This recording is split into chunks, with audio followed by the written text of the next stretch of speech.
In systematic theology from Urban University, Rome in 2013. Since 2013, he is teaching systematic theology in St. Joseph Interdiocesan Seminary, Mangalore, India. Professor Rosario's recent interest center on the history of the conflicts between the Portuguese Padroado and the Roman Congregation of Propaganda Fide, on which he had presented recently a paper in the University Catholic University of Leuven, Belgium, with focus on the Indian Church in the 19th century. So I invite Father Rajesh to present this paper.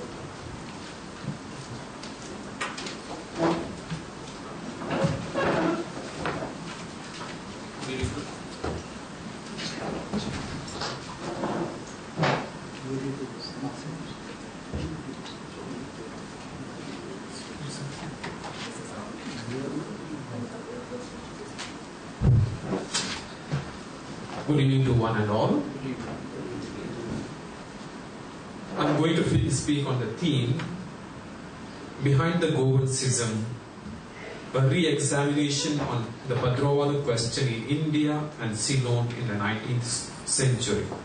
The focus is of 50 years, that is from 1838 to 1888. First, the difficulties of the church in the East. Moreover, the beginning of the missions or the spread of the missions in the Eastern continent. The beginning of the colonies enabled the Portuguese to work for the establishment of the ecclesiastical structures in India. The reception of the gospel by the natives and the committed work of the missionaries began to lay steady foundation for the church in India. Portugal faithfully discharged the obligations attached to the Padroado right, and this is the right which was given by the Pope to the King of Portugal for conquering as well as for establishing church in the East.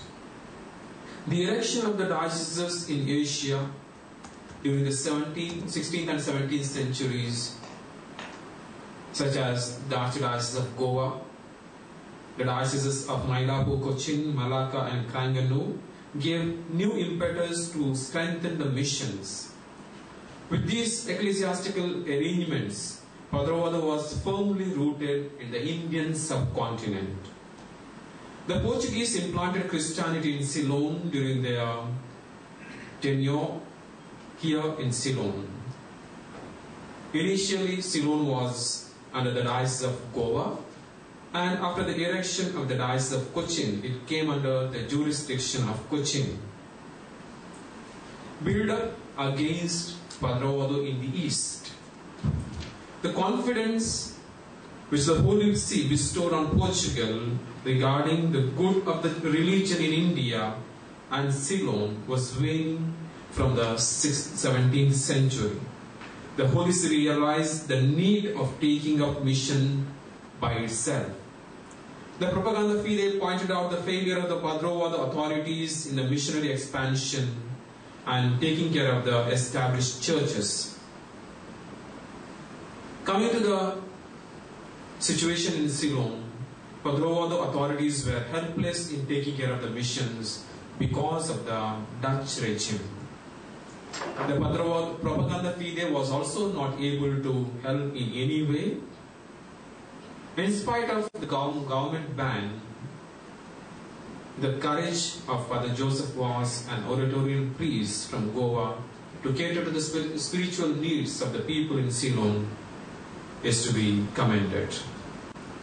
The change in the religious life of the Catholics came with the arrival of the British, and thus, once again, Padroado was strongly established here in Ceylon. Papal acts to limit Padroado jurisdiction. In the 19th century, Propaganda Fide was better equipped with resources and personnel to take care of the churches in the East. The political situation also changed, and as a result, it was easier for the Propaganda Fide to take care of the churches and it was difficult for the Padroado authorities to exercise their ecclesiastical ministry. Pope Gregory XVI spelled out the difficulties in these words. I quote, "We consider that Portuguese also feel that those countries to procure the welfare of which we have engaged our mind are no longer under the ancient political government under which it was easy for the Portuguese kings to exercise the patronage in those regions, but that they have come under the rule of a most powerful king whose form of government and institutions that is known to us for certain will not allow it by any means." Unquote. This meant that most of the parts of Ceylon and India were under the jurisdiction of the British, and as a result it was difficult for the Portuguese to exercise even the ecclesiastical authority, because in many places Portuguese prelates were not accepted by the British. They tolerated their presence whenever it was necessary. Moreover, the policy of the British regarding religion was favorable to the propaganda fide missions, because the British followed a neutral policy towards the religions. Creation of the vicariates. Propaganda fide established missions steadily with the passage of time. From 1833 to 1838, new vicariates were established. Vicariates such as Madras, Bengal, Sardana, Pondicherry, Madura. They were established without consulting the Portugal. There were already other vicariates like Malabar and Great Mughal. And with this, the conflict of jurisdiction began. In Sri Lanka, this conflict was not there because it was under Padroado. But in 1834, it was erected into a vicariate by separating it from Cochin. And as a result, once again, conflict started still. It subdued there itself because Oratorians favored the authority of the propaganda fide. But the trouble increases due to the papal brief Multa Preclare. It was given by Pope Gregory XVI on 24 April 1838. And the aim of this papal bull or papal brief was to restrict Padroado authority in India and Ceylon, and to enlarge the missions of propaganda fide. And as a result, only Archdiocese of Goa was allowed to exercise its mission authority without any change. Other dioceses like Cochin, Cranganore, Mylapore, they were suppressed, and those regions were given to the vicars apostolic, who were the bishops sent by propaganda fide. And here, problem begins, and this started in 1838, and this is known as the Goan Schism.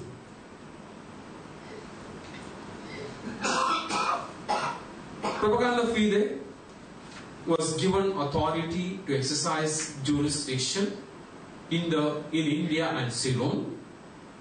On the other hand, Portugal also insisted on its right to exercise power.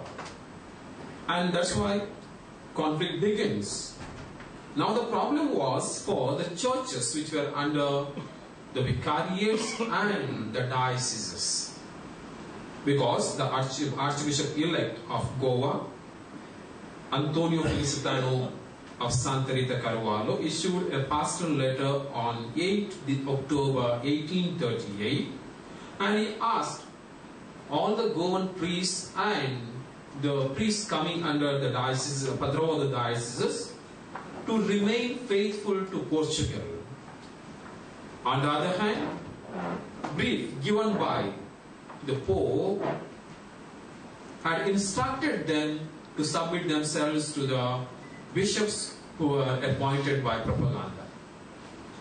The non-compliance to the papal brief by the Padroado subjects raised question on the legitimacy of their faith, because the brief itself clearly mentioned, I quote, "We have no doubt that those who have hitherto resisted our will take a sane counsel and carefully avoid the serious evil of schism." Unquote. It means that those who did not comply with the conditions of the papal brief were under schism. But the question comes, was it really a schism? And experts have given different opinions. From the point of view of the followers of Propaganda Fide, that it was a clear schism. That's why when the Propaganda Fide bishops reported to the Holy See about the situation, they said these are schismatics. On the other hand, Padroado followers always called the Propaganda Fide missionaries as usurpers and intruders. Yamdesa and Ernest Hull are of the opinion that the non-adherence to the instructions of the Holy See by the Padroado followers was not a schism, because there was no formal separation from the Catholic Church. Rather, it raised a question on jurisdiction. The advisor of Propaganda Fide in 1830s and 40s, Monsignor Perrone, had the opinion that it amounts to schism theoretically, but in practice it may not. Looking back at the whole issue, it did not amount to a schism, since the adherents of Padroado did not wish to break away from the communion with the church, and they followed the instructions of the Archbishop of Goa or the vicar capital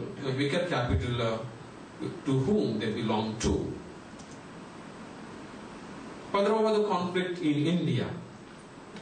Because this conflict was spread in different places in India and Ceylon, and the reasons were different. The reasons for the conflict in India were different from the reasons here in Ceylon. In the Archdiocese of Goa, there was no conflict because there was Portuguese rule. In Bombay, there was conflict because there was double jurisdiction. There were Propaganda missionaries and Padroado missionaries. And this problem was there in the 17th century, 18th century. And this conflict was rather supported by the British, because British wanted some political gains from this jurisdiction. That's why we find this kind of double jurisdiction back in 1791.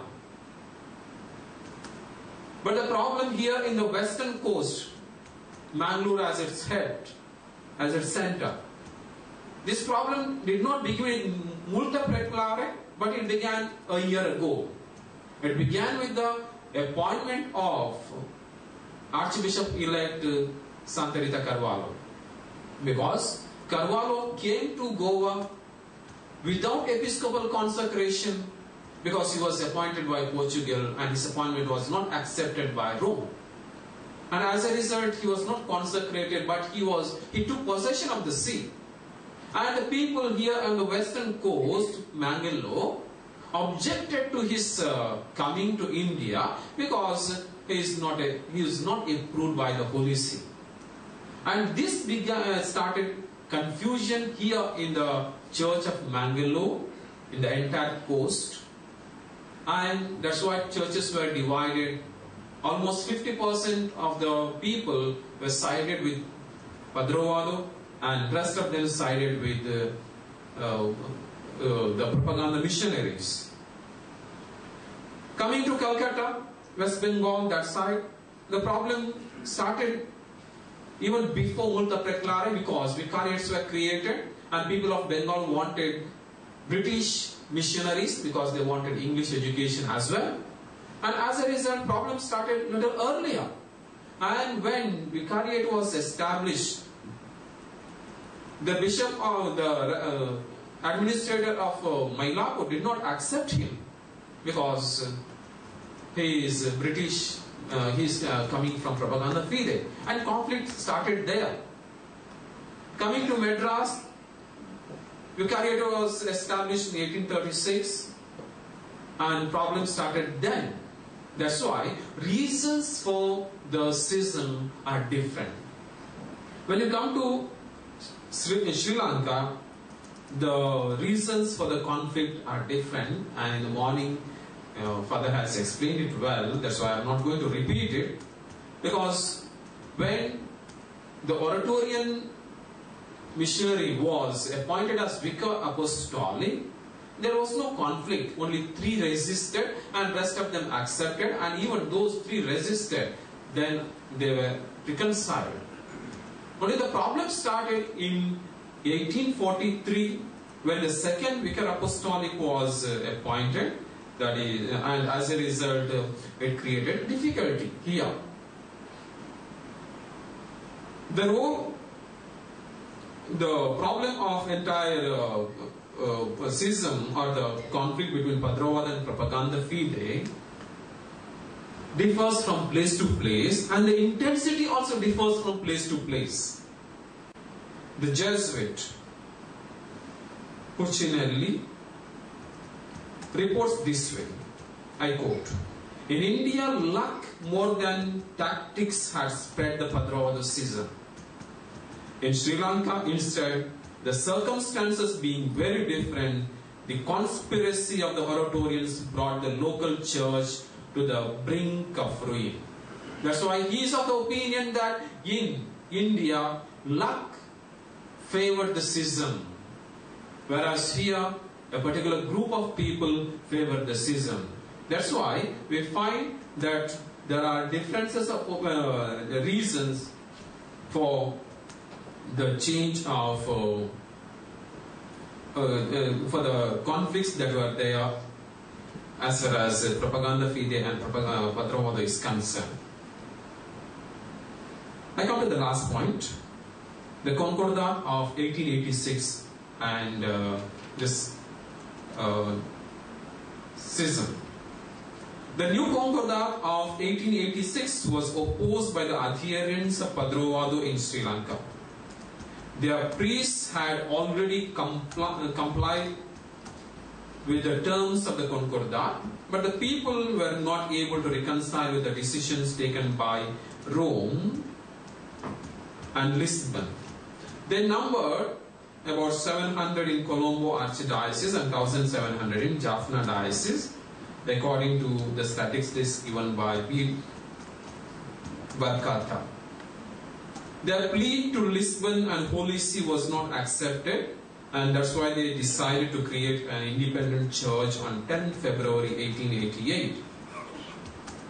The problem started with the conflict of jurisdiction, and it turned out to be a definitive schism.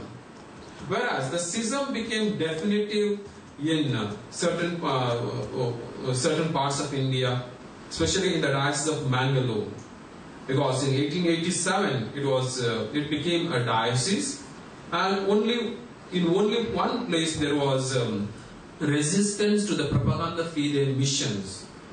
Rest of the people accepted, though there was change of jurisdiction. So the Kalyanpur church case was a clear evidence for the misunderstanding created among the people, and as a result it was difficult to reconcile with the change of jurisdiction. The majority of the people wanted Padravada, but a few changed their allegiance over to Propaganda Fide. With these changes, we find the coming of Padre Alvares to Mangalore, and he proceeds to Kalyanpur, and there we find the establishment of a church, Brahmavat Church, around the year 1890 or even a little before that. So the Coven schism both in Colombo and Mangalore resemble each other, and both were made definitive by the circumstances that were prevailing at that time. To conclude, The mission history of the church has taken different turns due to various circumstances existing at a given time. The similar events need not bring same conclusions, and that is what we find from these changes. The conclusions can be entirely diverse, and some people accept the changes that take place and some resist. And this brings change in the history of the church. Thank you.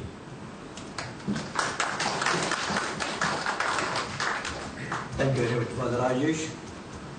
So, you will very well explain about Padduado system. We know that church folk introduced it with a good intention, but finally it became a problem and even became a reason for schisms. Anyway, that is the church.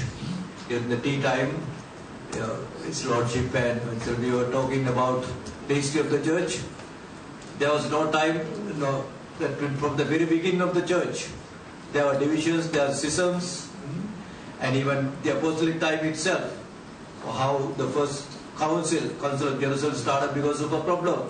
From that time until now, we see there are divisions, problems, schisms, and two big divisions at the 1051, I suppose, that is Eastern and Western Church, again Protestant Church, that Reformation. So those things are there for the last 2000 years. The church is still going on. Church is still going on. So that's the wonderful thing. So we can really say that Holy Spirit is really working in midst of all these things. When a human being try to pull up in the work on their timetables, Holy Spirit has his own timetable, own schedule. So this is the church. So now it's also open for questions. Father Rajesh. Yeah, you have beautifully explained the Govan schism and the schisms related to that. So it was always there. One thing I would like to say is that some political interference and political reasons are also behind that. Not only the missionaries and the things or the things related to faith or mission, but political reasons were also behind that. That's one thing. You are explaining the Govan schism, and then you are coming to the schism related to Mar Alvarez. So, besides this Govan schism, and besides this propaganda Padduado schism or conflict, was there any other reasons for the schism related to Alvarez? Is there, can we find some other reasons?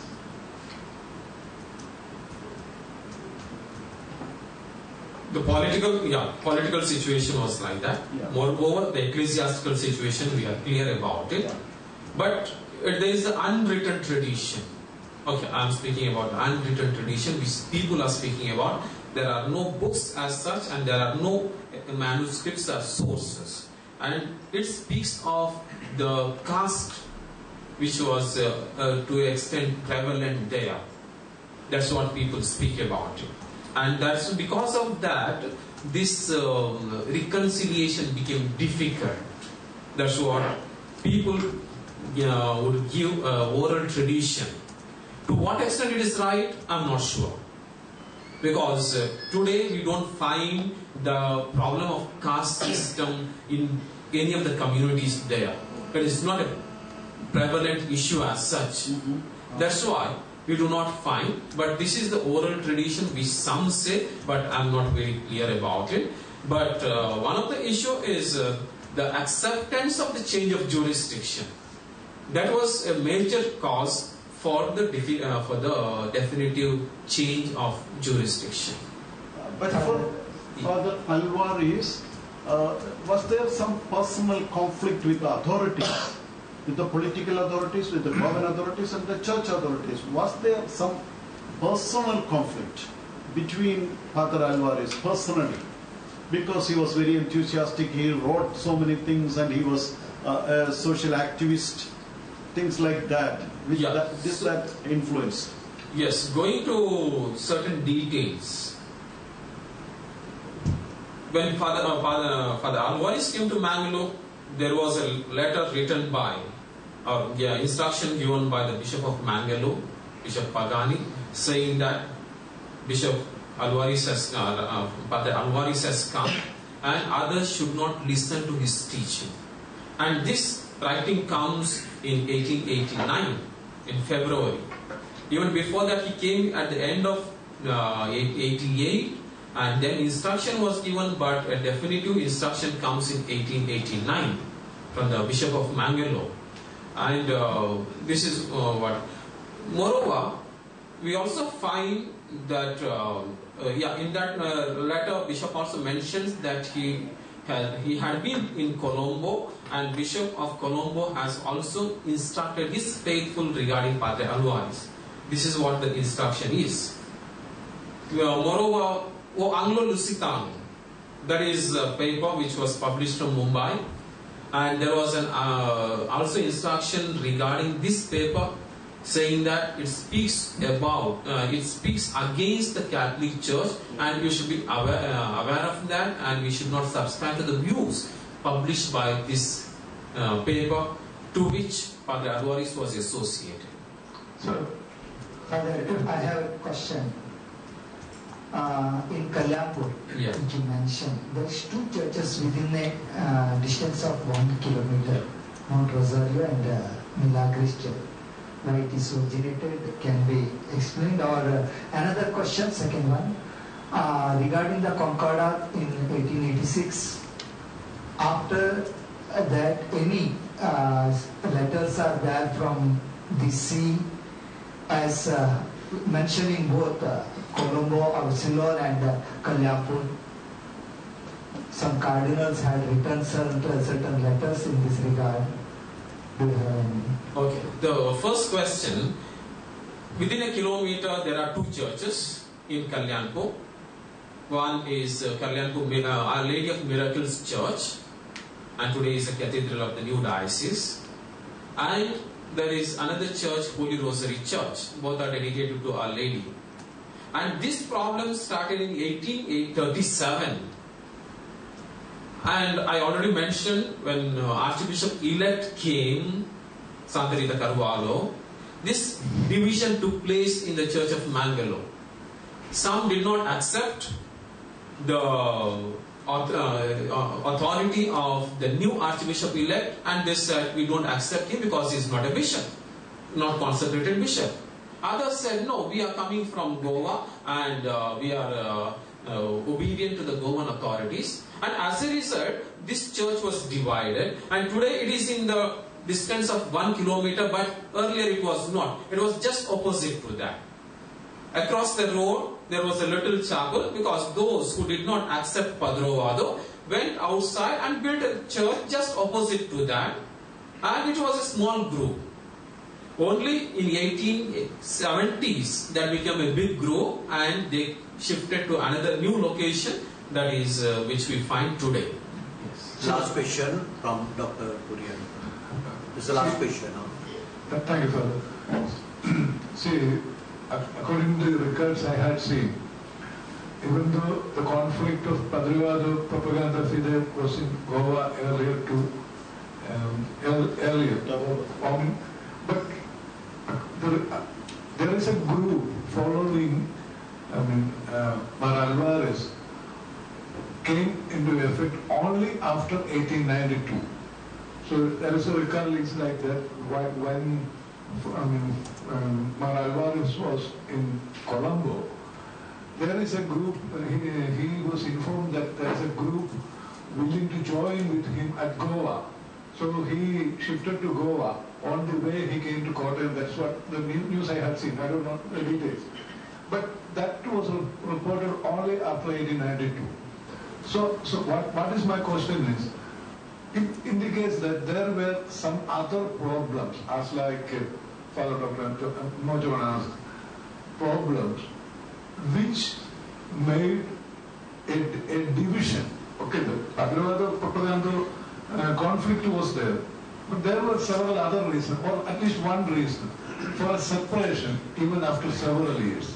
Can I do it like that? Means a certainty of a split was occur only after 1892. But division that took place in Kalyanpur in No, comes to but you are speaking about Goa, right? It specifically said that Kalyanpur was already in 1982. Yeah. One of the four police order in that Kottayam was sent to Kalyanpur. Yeah, 89. Yeah. 1892. Yes. Later than that, this was reported that there is a group. It was informed that there is a group is willing to join with Mar Alvarez. So my assumption is that the certainty of a split or schisma, whatever you call it a schisma, happened only after 1892, far after the consecration of Maria Julius. Yeah. That means there were some other reasons beyond this Padravada propaganda fide conflict, as like Father John could ask. Yeah, so as far as my study is concerned and research is concerned, I have not come across such reasons. I have not come across. There may be reasons. Maybe we'll have to research into that, but I have not come across that. As far as I have come across, the main reason was change of jurisdiction. And that was a difficult situation for the people to accept because they were tuned to a particular mindset. And that was a big problem. Sir, see, again I am crystallizing my question. Yeah. Mar Alvarez became a metropolitan in the Orthodox Church in 1889. Yeah. After 3 years only, that means the people in Goa who joined with him know that he is already out from the Roman Catholic Church. He is the Orthodox Church. Even at that stage, those people, I don't know how many of them, willing to quit Catholic Church and joining with Mar Alvarez. Joining with Alvarez at that time is certainly the quitting. So what I feel is that there is some other reasons, as like maybe caste, maybe something else, personal grudges. There were some other reasons for the real splits, in Goa or even elsewhere. Yeah, could be possible. Thank you very much, Father. And just a question was raised by Father Abraham that was about the letter written to the Cardinal. Because the report was sent about the situation in the Diocese of Mangalore. Naturally, references were made to the situation in Mangalore and there were letters. Yeah, thank you. Yeah, just I wanted to clarify that because of that personal reason, Alvarez was later arrested and tortured by the church and the authorities. That is because of some personal reason that we have to research. Okay, thank you very much. So today's last speaker, I am sure no need of any introduction. We is the one who's behind all this. One day I was about 100 kilometers away from Colombo, was up working. Then suddenly I got a telephone call, and call was not very clear also. Then he said, I am a sister historian, church historian from Germany, and I would like to see you. So I said, okay, I'll try my best to come to Colombo. So around 4 o'clock I came, he's in the Archbishop's house. I came to the Archbishop's house. I found not a sister, but a young, beautiful, childless lady was waiting to see me. Not a sister. And smilingly she said, I am not even a Christian. Not even a Christian. So here all this seminar about church problem is organized by a person who is not even a Christian. We have to be really grateful to her. And this is the way we'll present now. And there also fortunate that she asked me to present a paper. The Joy is the one who has said that please meet this as a person called Palagalla, please meet him before you go. So he offered me to give a presentation, but I said I cannot because of time factor, not because of anything else, because of time factor. So that may be the reason she asked me to chair this today. So Dr. Wei. Thank you very much, Father Palagalla. It's a beautiful introduction.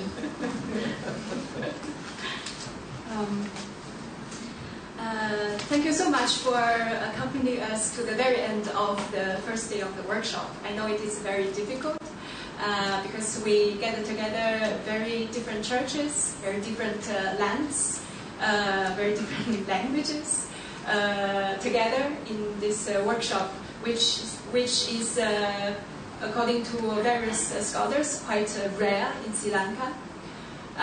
But I don't know if the last session of the first day is a moment for reflection, but I follow Father Sixtu's advice to clarify, first of all, why we are organizing this workshop. I think many historical terms have been repeated from many times, but one question, Dr. Miso, schism, and Anglican communism. I think many of the keywords, especially the title of our workshop, haven't been clarified. I think because of this, I decided to accommodate the rhythm of the progress of the workshop to limit my topic on the St. Luke of Halsdorf to the second half of my presentation. And in the very beginning of the presentation, I'd like to say some words about why University of Bonn, myself and my colleagues are involved in this very little studied history of independent Catholic in Goa, India, and Ceylon. So the independent Catholic movement in Asia in late 19th and early 20th century is a 3-year Deutsche Forschungsgemeinschaft project that started in March 2017 in the Department of Religion Studies here, in Forum Internationale Wissenschaft, University of Bonn. This project aims at a comparative research on the religious phenomenon that took place in Southeast Asia, namely in the Philippines, and in South Asia, especially in South India and Sri Lanka. Within this project, I developed a subsection devoted to the history of the independent Catholic movement in India and Ceylon in the 19th century. My colleague, Adrian Herman, who is going to present his research tomorrow, also in the last session of the workshop, his research progress on the side of the so-called Iglesia Filipina Independiente, namely the Philippine Independent Church. So although in the beginning we thought the two cases, the Philippine Independent Catholic movement and the Ceylon and the Indian Independent Catholic movement would probably follow the same model or pattern. But until after 1.5 years of research, we came to understanding that it is contrary to our initial assumptions. In fact, the two models are quite different. And actually, the two patterns are in a discontinuity.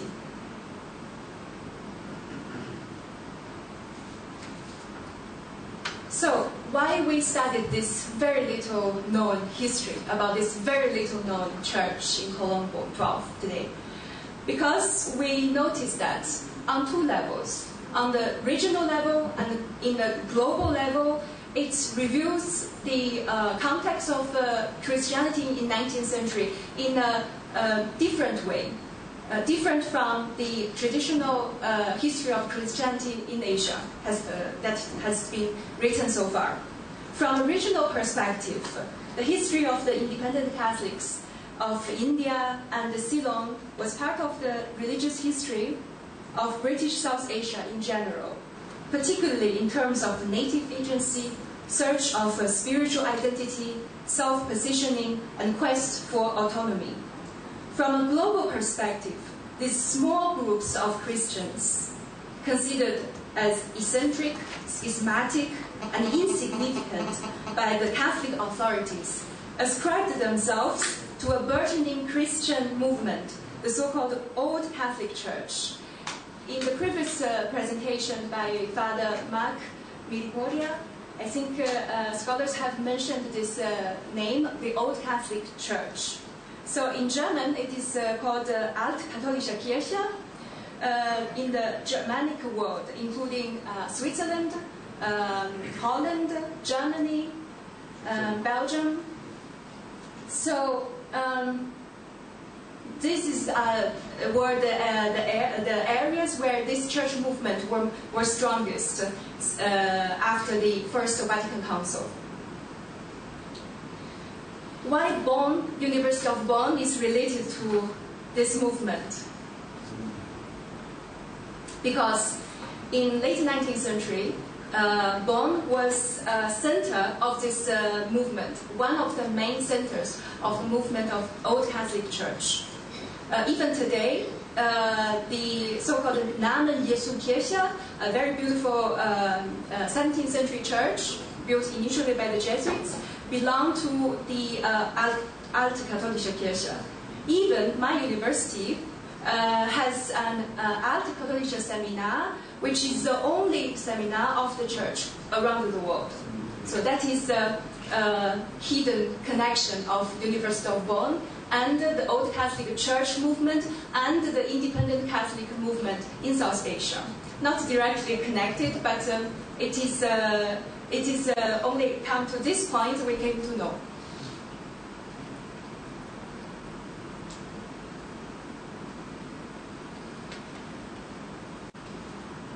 So this is the reason why we chose to work on this topic. Another reflection I would like to make briefly before I come to Falstaff is a methodological term that I experienced since my fieldwork, since 2017. Before coming to India for the first time in December 2017, I was following the conventional research as an archive-intensive historical research. So in several research trips to Europe, London, Lisbon, Rome, I was able to collect over 6,000 images of documents.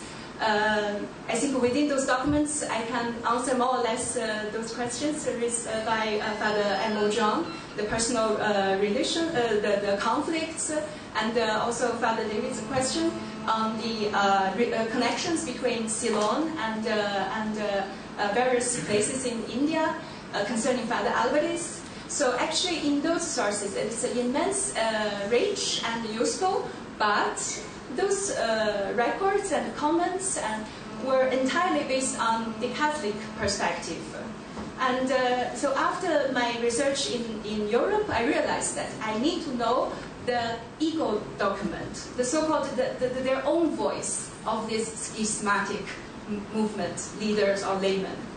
So with that question, I came to India, and after a wonderful adventure in different archives and different communities, I came to today.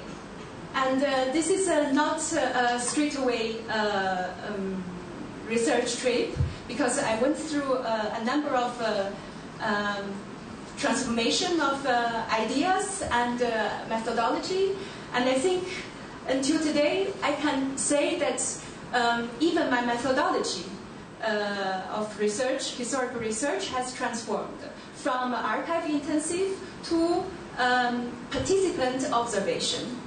I was trained in early modern Catholicism in East Asia, China, Philippines, and Japan in the 16th, 17th centuries. And all the documents were written and dead. But nowadays, in this research, everything is alive.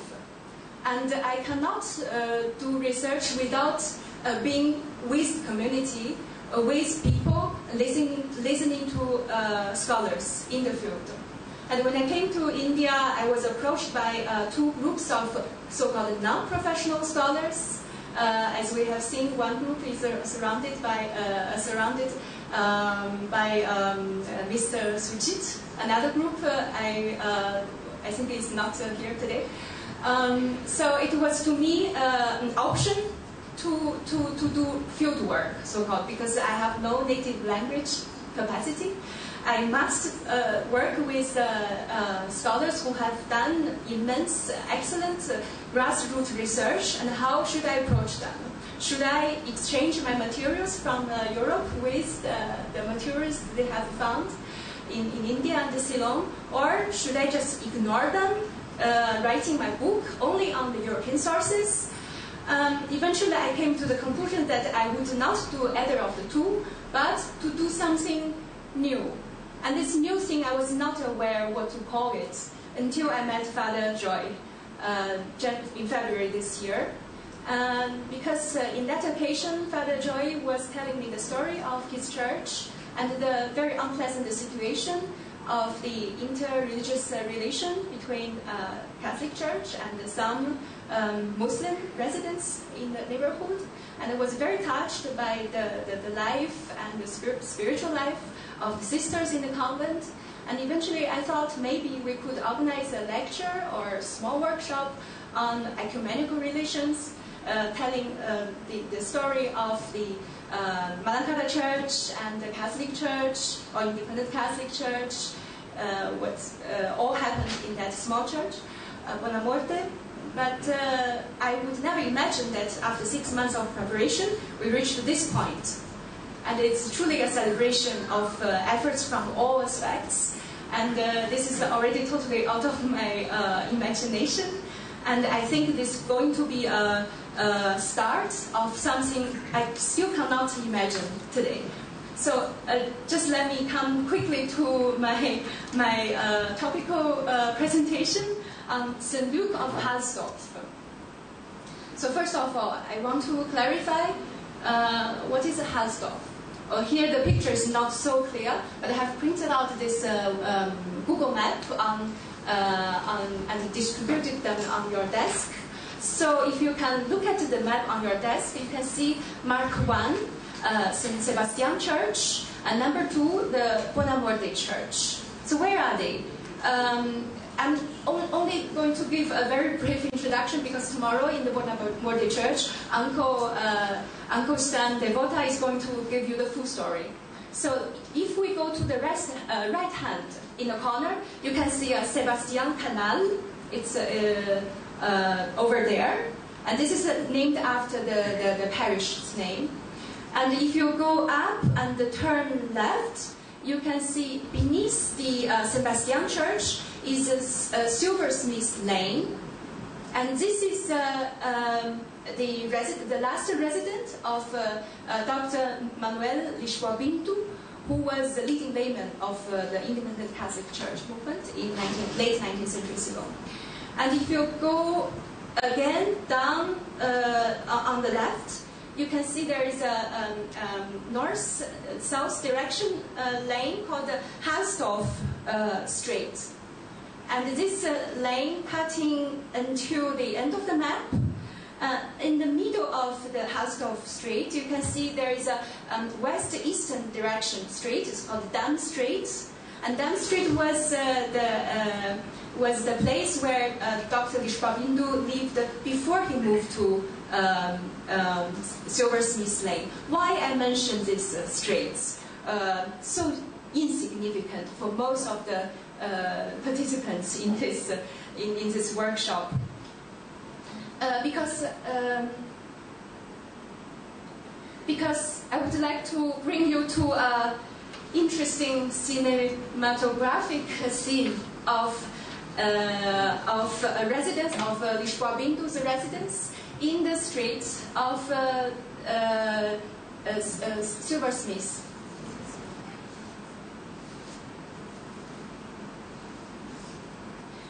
So, allow me to read a newspaper clip I found in the Ceylon Independent, published on 4th of October, 1898.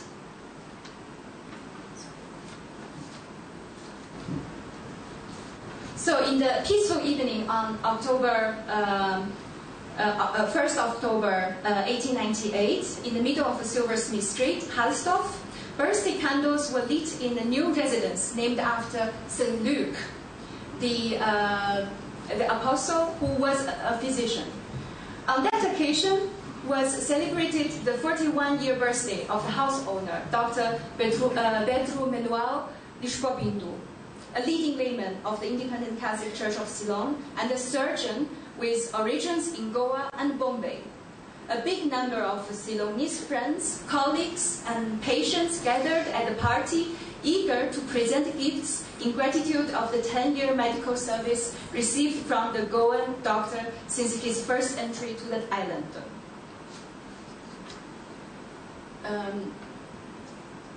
I read, I quote, "The guests commenced to arrive from 8:30 in the evening and spent most time inspecting the doctor's new residence and the numerous presents.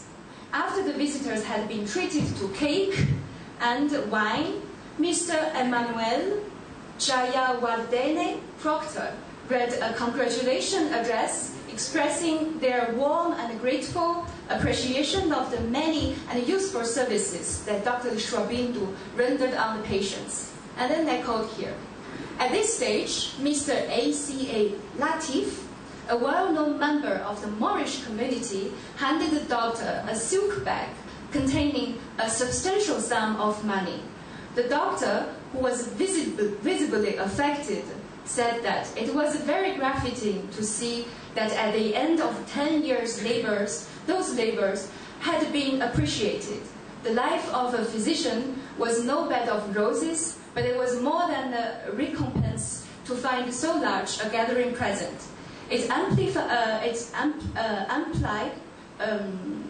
compensated for all the thorns and that he had to bear. It was really very pleasing to him to think that he should enter into this new residence under such auspicious circumstances.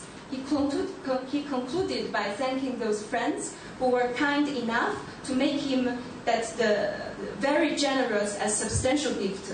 Dancing followed, and a program of 12 dances was gone through until midnight.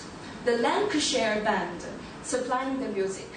So I read through the whole passage, trying to bring our imagination to this specific birthday party. And it gave a lot of information of Goan physician belonging to the middle class of the Ceylon society, and how was a party could be.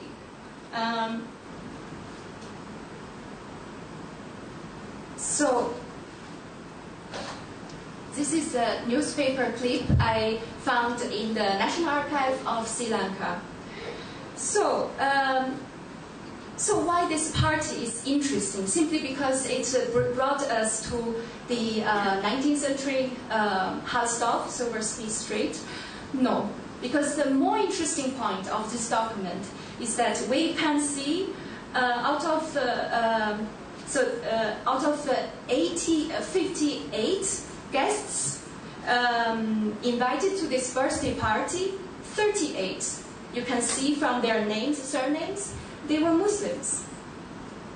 And as we know, the so-called Moorish community in Sri Lanka had an extremely long history, and they have a very different ethnic backgrounds.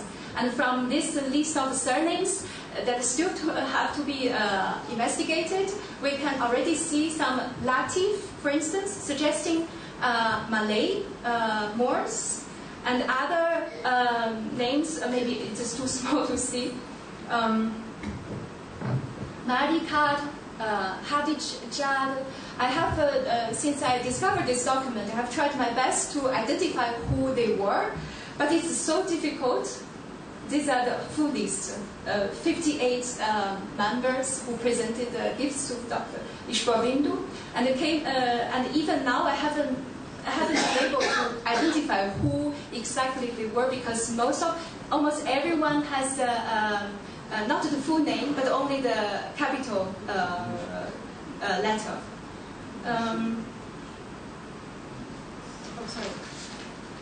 But at least there's one person we can more or less identify, because rather than giving his full name, here it's written the Turkish consul. And we try to find who were the Turkish consul, because he presented a gift called bentwood chairs. Bentwood chairs were among the most popular gifts in this gift list. In my very little study on the Muslims in Sri Lanka, I came to know that in the third quarter of the 19th century in Sri Lanka, the Sir Hercules Robinson, the governor of Sri Lanka, was distinctly sympathetic to the Muslim community. So he prepared to employ them in the consular service. So Muslims were appointed as consuls to Muslim countries such as Turkey, Persia, which were at that time playing an important role in the international political arena. The Persians were at this time opening their doors to European investment, and they acted as one of the important commercial bases between Britain, India, though its leading trade partners were France and Russia. Sources tell us that the Turkish consul of Sri Lanka were normally given to people who were at the same time jewelry traders. And we can find a number of cases. And this person, particularly Abdul Hajid Effendi, there's a line missing, was inherited the title from his father, who was also named the same. And they were very wealthy merchants in Sri Lanka. So from this very obscure trace, we might imagine that our Dr. Lishwabindu, or the community of, if we can extend, the community of independent Catholics in Colombo might have a very good relation with the elite Muslims in Colombo. And so far, this is my preliminary conclusion. And there's still a lot of investigation to be done to see how this connection, for instance, Turkey, or we say Ottoman Empire, were connected with Dr. Lishwabindu, or even the Jacobite Syrian Church in Ceylon. So I don't have a full-fledged conclusion at this stage. I just stop here, and I would like to ask questions to all the audience, and I would like you to have your help on this issue of Muslims in Sri Lanka. Thank you very much.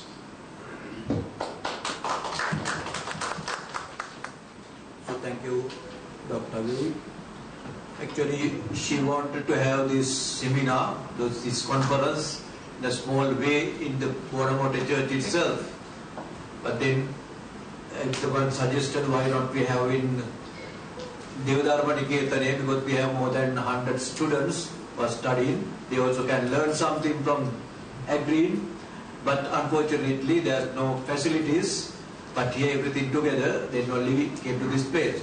I suggested that even that day, very first day I met her, and even that her knowledge about this subject, and even about the Bonamote Church and church history here, and even today's this presentation also proved the knowledge about the place, about the church and everything, and our Sri Lankan church history.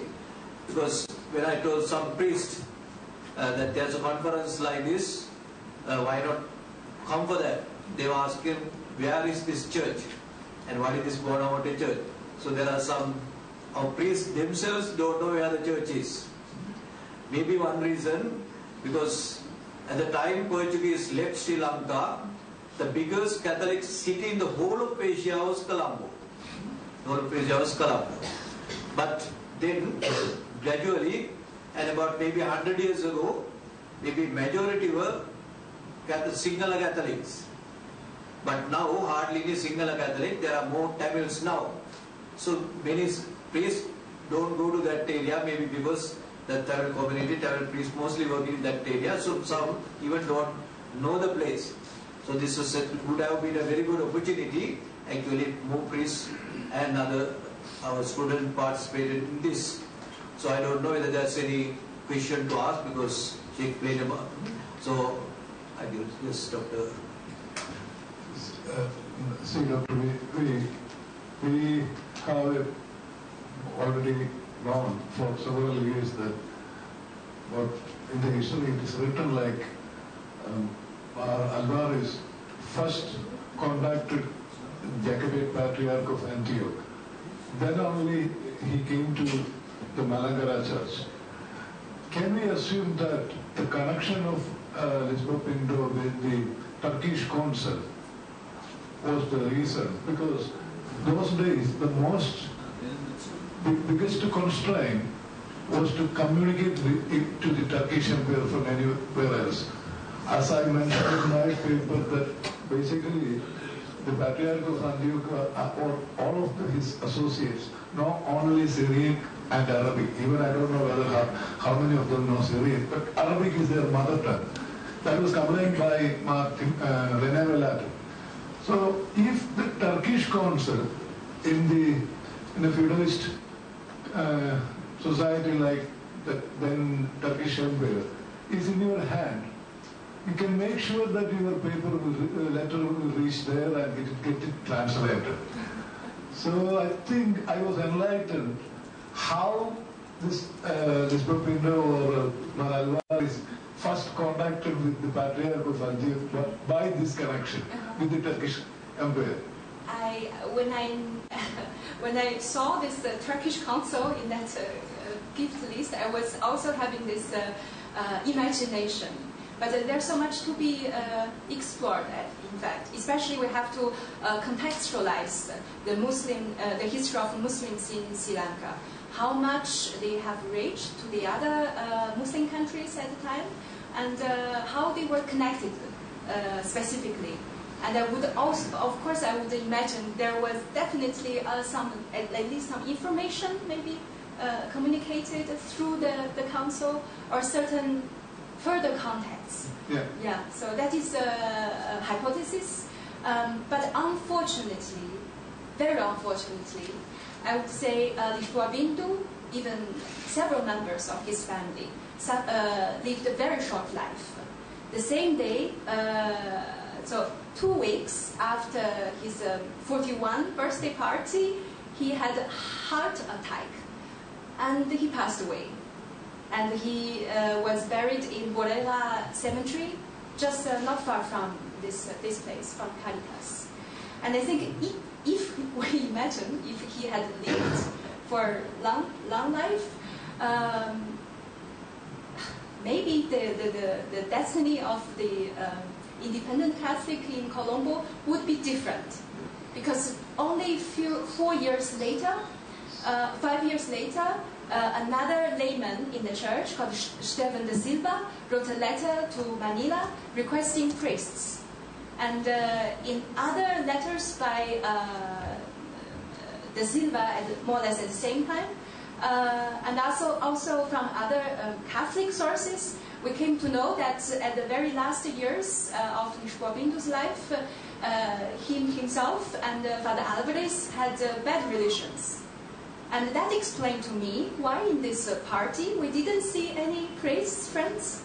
And if maybe Father Alvarez was not in Colombo in that moment, but I have to confirm.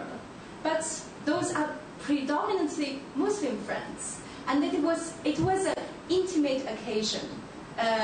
It mentioned a music band.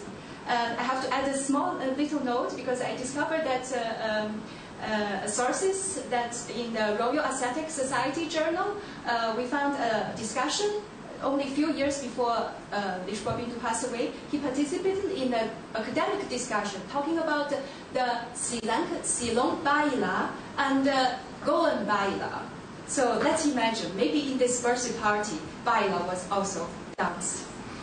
So this is I would like to say that this is a friendly, intimate, familiar environment that we would expect the closest friends would gather together or united. Perhaps a business party also. Huh?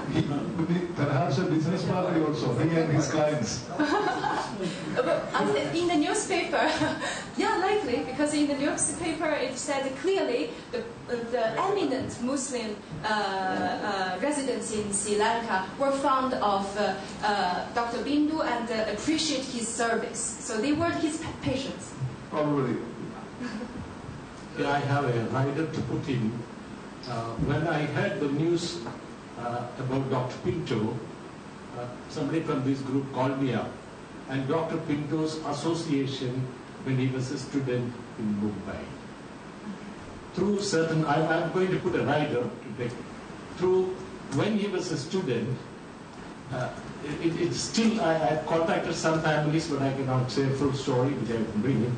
He was staying in a place called Colaba, which was very close to Armenian Street, where Armenian traders who have built up contact with the Orthodox Church, particularly Mar Gregorios, on his visit to Jerusalem, it was also organized through Armenian traders there.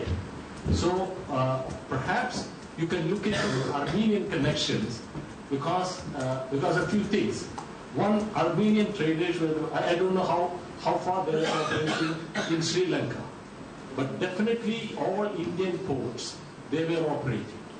And perhaps you can go a little more in Asiatic Society Library in Mumbai about Dr. Pinto's activities. But he was a student, so not much. He came from Goa and studied in Mumbai medicine, and he stayed at a place, Kolaba, which is very close to Armenian Street, where there's an Armenian church.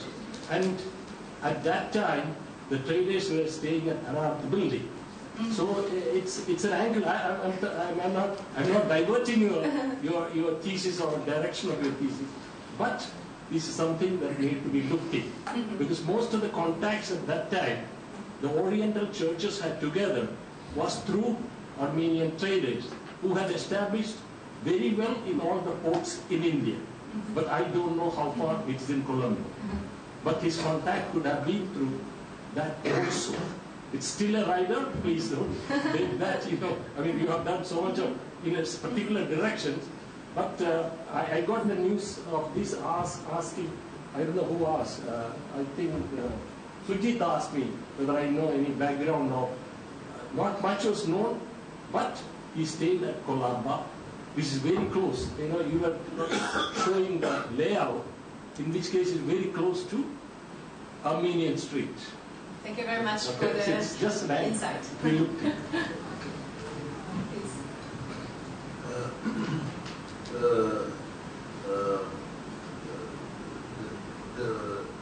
I remember as a child, one observation. Muslims generally, other than the Malays, generally don't dance. They don't drink wine. So there were, you mentioned 12 dancers at the party. I don't, and a large number of Muslim guests. Usually now, Muslims don't dance, but Malays are fully involved. The Malay Muslims. But the other thing is, I remember Lisboa Pinto, gentleman, I think he was a doctor when I was quite small. I may have been a descendant of this Lisboa Pinto, and I was definitely taught by a Dr. Miso at the General Hospital in Colombo. I was a consultant physician there. If you don't mind putting this map and showing us exactly where the Kurbana is tomorrow. Sure, I'd like to. It's my duty to show the accurate place. Just before closing the presentation, I'd like to bring your attention to an old photo of the church. This is a photo in the archive of the Orthodox Church in the UK, in the residence of Abba Serafin. So he published this photo in his book in 2006, and so when I visited him 3 weeks ago in London, I asked him to see the original photo, but unfortunately he was not able to find it. And I asked him to find more photos of this church, but he told me I'd better to approach Damascus in the future. So I'd like to bring briefly some changes of the church, because the black and white one, as you can see, is quite different from what it is now. Especially the front is changed. But the structure, the location, for instance, the convent and the background is more or less the same as it is today, I would say. So it is interesting to know the changes of this church. And I promise you that tomorrow our art historian, Mr. Ismis Rahim, is going to tell you more about from the artistic and architecture perspective. And the map, okay, let's go back.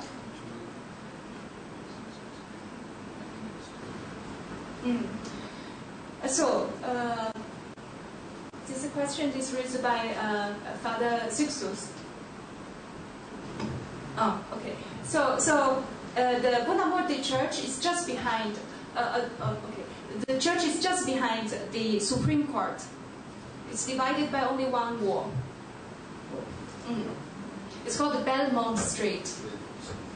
I think tomorrow in our agenda, maybe I should ask Father Choi to explain what we are going to do tomorrow morning.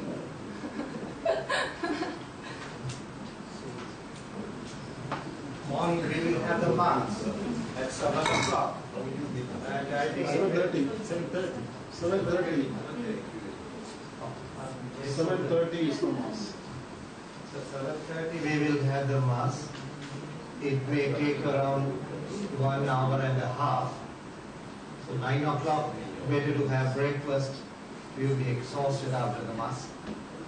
So maybe after half an hour, we will gather there, and Mr. Rahim.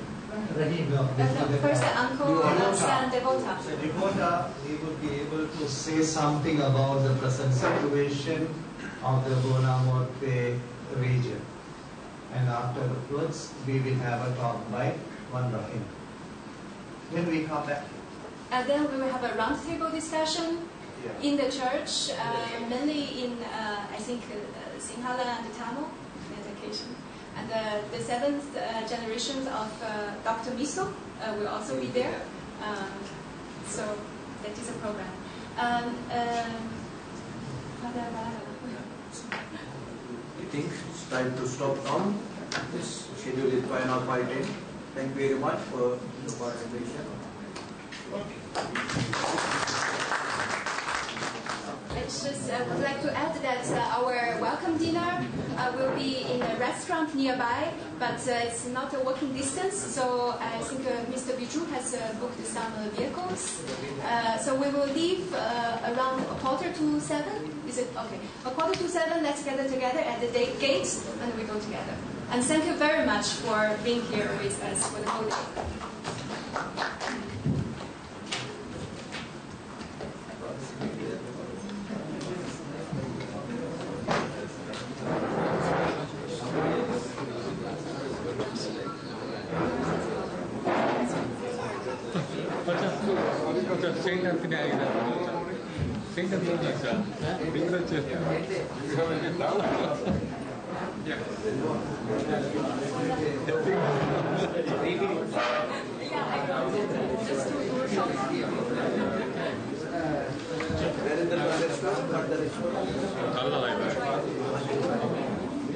നല്ല